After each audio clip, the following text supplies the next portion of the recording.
పాలీసైథేమియా అంటే ఏంటి? పాలీసైథేమియా అంటే హిమోగ్లోబిన్ శాతం బ్లడ్‌లో పెరిగిపోవడాన్నే పాలీసైథేమియా అంటారు. సాధారణంగా మన చుట్టుపక్కల ఉండేవాళ్ళు మనం ఏం వింటాం? రక్తం తగ్గిపోయిందని వింటాం. హిమోగ్లోబిన్ శాతం తగ్గిపోయింది. అది ఎలా పెంచుకోవాలని బాధపడుతూ ఉంటారు చాలామంది.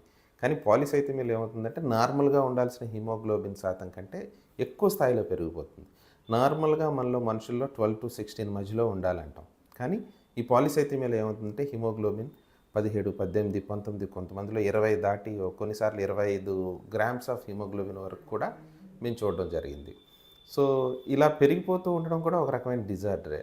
సో, ఇలా పెరిగిపోవడానికి రకరకాల కారణాలు ఉంటాయి. అంటే ఇలా పాలీసైథేమియా రావడానికి.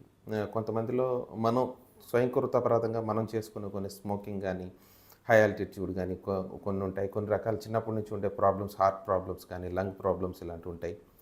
కొన్నిసార్లు బోన్ మ్యారో రిలేటెడ్ పెథాలజీ ఉంటుంది. దాన్ని పాలీసైథేమియా